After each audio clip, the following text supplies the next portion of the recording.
This week on Beacon Web News, we get a recap of the SGA presidential debate.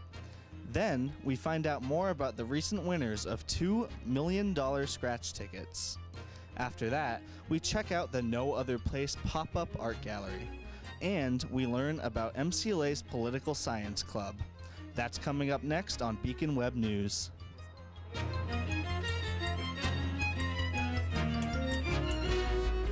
The turnout was great, and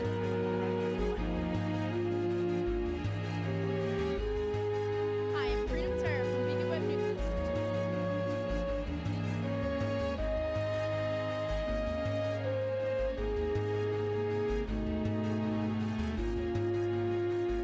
Hello and welcome to the April 18th episode of Beacon Web News. I'm Andrew Strout. First, let's check in with Karen Canella for the weather. Karen? For this week's weather forecast, the week will be cloudy and filled with rain. Thanks, Karen. We'll check back with you in a little bit. The Student Activities Council is hosting Spring Fling Week from April 16th through April 22nd. Students can participate in activities such as a magic and comedy show, a planted pot party, a Paint You dance party, and Spring Fest. For more information on any of these events, you can visit the SAC office on the 3rd floor of the campus center. Tonight, Wednesday the 18th, is the second annual MCLA Innovation and Entrepreneurship Challenge, where students pitch their ideas for a chance to win $10,000 to make their innovative dream come to life. In addition to $10,000, winning students also receive a funded 10-week-long internship, as well as advising in space to continue development for their proposed idea from local incubator Lever Inc. For information about entering next year's challenge, contact Zachary Fury on Office 365. Tomorrow, April 19th, the Multicultural Resource Center is hosting a Talking Circles event called Informal Conversations about current diversity topics. The focus of the talk will be the midterm elections and how you can make an impact. The event will take place in Campus Center Room 319 from 12 to 1 p.m. Last Friday, April 13th, a debate was held for SGA presidential candidates Andrew Balarjian and Declan Nolan to discuss what changes they would bring to the MCLA community if elected. Sam Niskern has the story. last Friday, Beacon Web News hosted the first ever broadcast MCLA SGA debate between presidential candidates Andrew Balarjian and Declan Nolan. Both candidates had 90 seconds to give an opening statement that captured the essence of their campaign. I want to begin by saying that ultimately my ticket is founded off the basis of creating a more accessible and diverse SGA, improving off of what the SGA already offers, and working on the general environment within the campus community. If elected president, I would use my newly founded platform to see to it that things such as speedier budget and constitution processing, more inclusiveness on the SGA Senate, and a better student relationship with current school faculty and administration become a reality. I recently spent time in the South learning about the civil rights movement on a travel course. We had the opportunity to speak to activists during that time, and every single one of them said, if you want to see a change, get involved, vote, and make those changes happen. This inspiration is one of the reasons why I'm running for SGA president. When asked what the current SGA e-board lacks, Nolan and Balarjian both stressed increased communication. I think something that the current e-board lacks is communication with the rest of the student body. I feel like a lot of those that are involved in SGA kind of can see SGA as a bubble. And I think that my experience this past year, I've actually taken off SGA to be able to see it from a different light. So I think that one of the key things I've seen missing from not just this year's e-board, but from e-boards in years past is I would want to be a lot more, I don't know, outspoken, more in your face, maybe more vocal than some of them have been. Not just outside of the meetings, but in the meetings too. I'm not necessarily talking about taking stances and influencing the Senate one way or another. I'm more or less talking about providing my input and insight over a few years on this campus more than this year's e-board has provided. The debate received some criticism for appearing one-sided, so we sat down with candidate Andrew Balarjian to see what mistakes he felt were made. I wasn't particularly impressed with the debate. I came away from it kind of almost feeling like it was more of a glorified Q&A. I thought that I would have to answer to some difficult questions. So at the time I was ready for it. I didn't really feel put off, but then I recognized that my opponent wasn't really being given any difficult questions. The editorial staff of The Beacon, Beacon Web News, and WJJW learned a lot from the debate and hope to hold others in the future. I have some criticisms of the debate, but like the debate on paper, like the thinking of having a debate was a great idea. I was super excited to participate. This is absolutely something the Beacon should continue to do. Just if we consider these things to be mistakes, then the Beacon can simply learn from them and apply them to debates moving forward. For Beacon Web News, this has been Sam Niskern. The Beacon will be addressing some of the perceived unfairness toward Balarjan in the editorial of the April 19th issue of The Beacon. Our final stressing you out? Could you use a laugh? As part of Spring Fling Week, comedian and magician Ben Seidman will be coming to MCLA tonight, April 18th, in the Church Street Center at 8 p.m. And tomorrow night, April 19th at 7 p.m., Mass Mocha will be airing the 4th installment in the documentary film series. This film, True Conviction, is about 3 exonerated men who form a detective agency together to help free wrongfully convicted people. The film explores the inner workings of the criminal justice system and illuminates issues that are often left in the shadows. Make sure to grab tickets soon at massmocha.org as seats are limited. Recently, 2 residents of Berkshire County won big unscratched tickets. Julia Texera met up with the winning store's employees. Imagine waking up and finding out that you just won $1 million through a scratch ticket. Well, for 2 men in the area, this dream became a reality. In just the past 2 months, 2 men have claimed a $1 million prize through playing in the lottery. The first man, John Lucier of North Adams, claimed his $1 million prize in February, while second man, Garrett Alabazic of Adams, claimed his prize last month. Lucier bought his ticket from Cumberland Farms, located across the street from Walmart, while Alabazic bought his winning ticket from O'Gary's package store in Adams. BWN had the chance to talk to Joe Ginthwain, who is a clerk at O'Gary's. He talked about the unexpected odds of Alabazic winning the $1 million prize. Well, we didn't think we'd ever see a winner that big, but it's always your hope, of course, especially when you have a lot of regular customers and you want to see them, have the luck, especially since they spend their hard-earned money. Ginthwain talked about how he has seen an increase in business for the store. I think we've definitely seen an uptick in the amount of lottery sales and just other incidental sales from customers being curious, seeing the banner on the outside of the building and reading about it in the paper. To the best of my knowledge, the lottery pays a 1% commission to any business that sells a winning ticket. So 1% of any winnings. Feeling lucky? You can try your luck by playing in the lottery today by picking up a scratch ticket at your local convenience store. And for Beacon Web News, I'm Julia Texera. Join the Association of Neurodivergent Awareness for their Treat Yourself event in Campus Center Room 324A on Thursday, April 19th at 8 p.m. Activities will include face masks, bubble wrap, treat decorating, and more. Also on Thursday, April 19th, folk musician Sean Rao is returning to North Adams for another show. The concert is hosted by Common Folk, and the show will be at 87 Main Street. Doors open at 7:30 p.m. and the show begins at 8 p.m. Tickets are $17 at the door, $14 in advance, and can be purchased at artful.ly/commonfolkartistcollective. On April 14th, the No Other Place pop-up gallery was on display. BWN's high school intern, Skylar Case, went to check it out. No Other Place is a pop-up community art gallery where local artists get to put their work on display. Ranging from Williamstown to North Adams, people came to see art right here on Main Street. Director of the event, Anna Deloy, explains how the event came to be. I have a student group at Williams that organizes a lot of community music events because I'm a music major.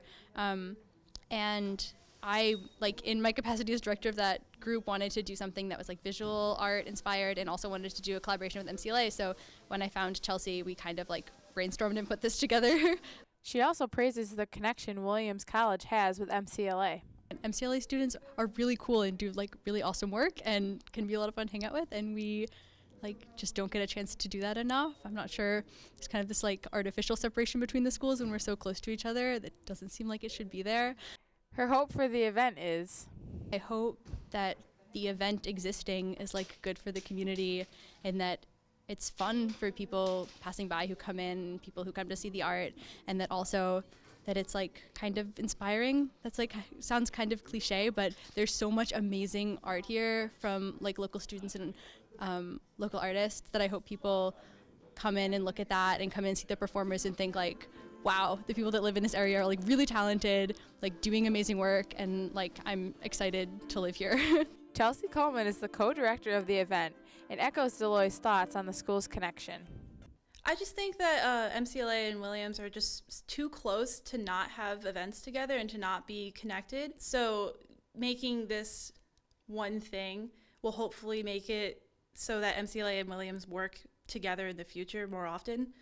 Coleman expresses her view of the event and the idea for future plans. Well, the whole point of this event was to form a connection with North Adams and the greater Berkshire County area. I'm just happy to do something like this. I think it's a really cool concept, and I hope it happens again in the future with someone else.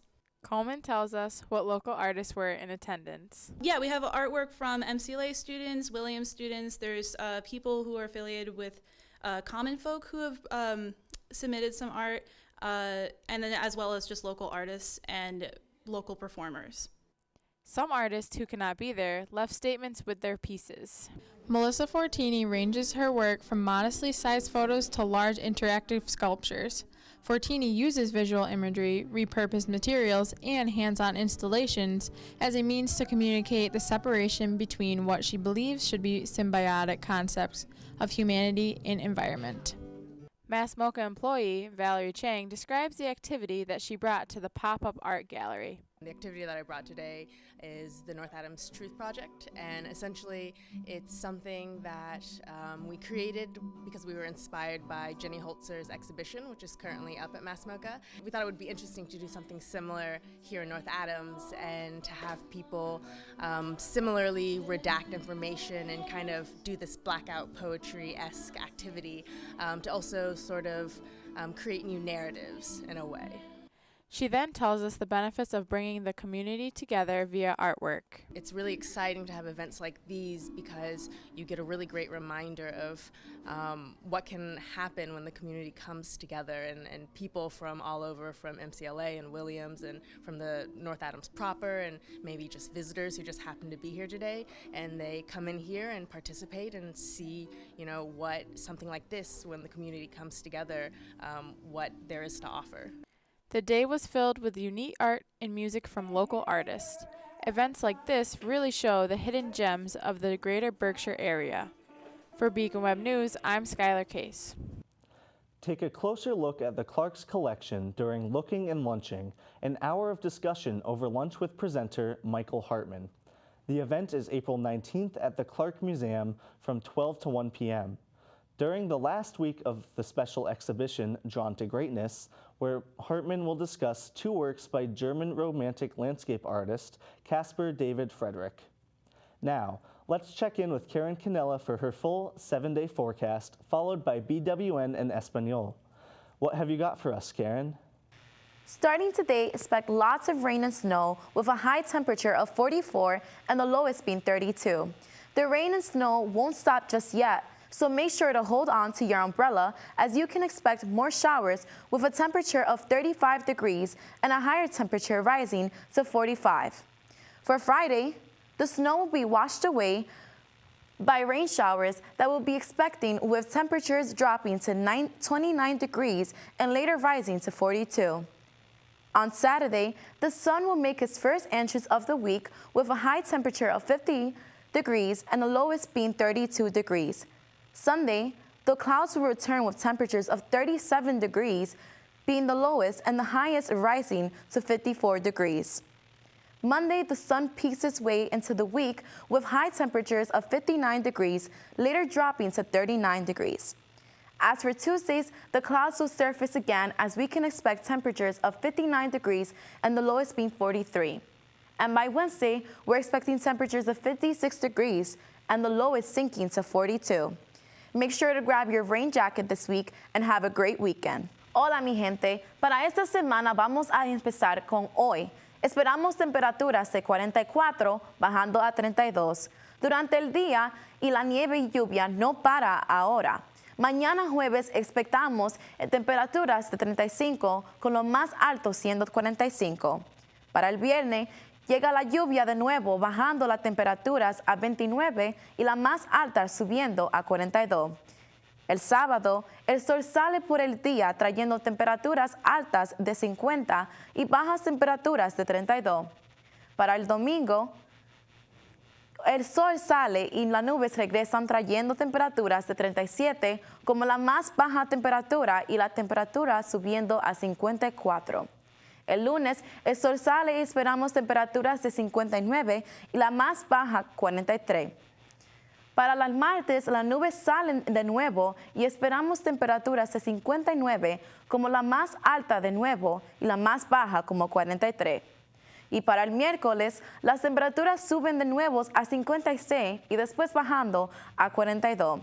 Pasen un buen fin de semana, agarren sus sombrillas y tengan sus jaquecitos. Regresamos contigo, Andrew.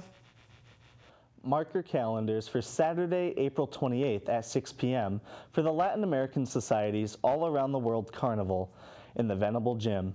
You can eat food from different cultures, play games, and win prizes with friends. Take a break from all that homework and have some fun at the carnival. Join the Student Activities Council for Paint You, a night of dancing and getting covered in neon paint on April 20th at 9 p.m. Tickets are $1 in advance and $2 at the door. Students must have a valid MCLA ID, and tickets will be sold during Spring Fling events. For this week's club feature, Matt Mears meets with the Political Science Club. Interested in talking politics in an open and inclusive setting? MCLA's Poli-Sci Club might be for you. Don't jump to conclusions. MCLA's Political Science Club is more than dry and bitter debates. Club President Joe Bellis gave us a rundown on their inclusive goals and activities. We aim to increase the political knowledge and have nonpartisan talks with students here on the campus to increase their political awareness and host a variety of different events throughout the semester as well. Along with a briefing of the week's most important news, such as events in Syria and the congressional Facebook hearings, Poli-Sci Club talks about broader cultural trends and issues. Whatever our topic is for the week, so like this week we talked about the politics of superheroes. We've also talked about the role of visual art in politics. During February we talked about Black history and things you might not hear in the news, so we try to keep it timely. It's fun to listen to like other people's views on certain political topics, so like Syria, like the issues going on there. Just tonight we talked about the politics of superheroes. We've also talked about like LGBT issues. A close camaraderie keeps members coming back each week. I like the fact that people can come and like express their feelings and, you know, about politics, because a lot of the time, like, it's an open forum, which is accepting. We're all like a very close-knit group of friends. There's not a like overarching sense of, oh, these are the e-board members, so they have the power. We're all very close. I really like the sense of community it has. Everyone's very accepting of like each other's views, and there's no like one set political party that we have to follow. So that's pretty cool. At their most recent meeting, club members also voted for next year's e-board and discussed revisions to the club constitution. Poli-Sci Club meets Thursday nights at 7 p.m. in Bowman 217. For Beacon Web News, I'm Matt Mears. MCLA's Performing Arts Theater program's next musical, Into the Woods, debuts on Friday, April 20th at 8 p.m. in the Venable Theater. The show runs until April 29th with a total of 6 different showings. The musical combines many of the Grimm brothers' fairy tales into one. Tickets are $5 for MCLA students, $10 for MCLA faculty and staff, $12 for alumni, and $15 for general admission. Tickets can be purchased at mcla.ticketleap.com/intothewoods. Next Wednesday, on April 25th at 6 p.m., come support your Trailblazers in the MCLA women's lacrosse team underneath the lights of Shoecraft Field as they face off against the Westfield Owls. The team lost their last game against Fitchburg State 2-16 on April 9th. Seniors, the clock is winding down and it's time to prepare yourself for the big day.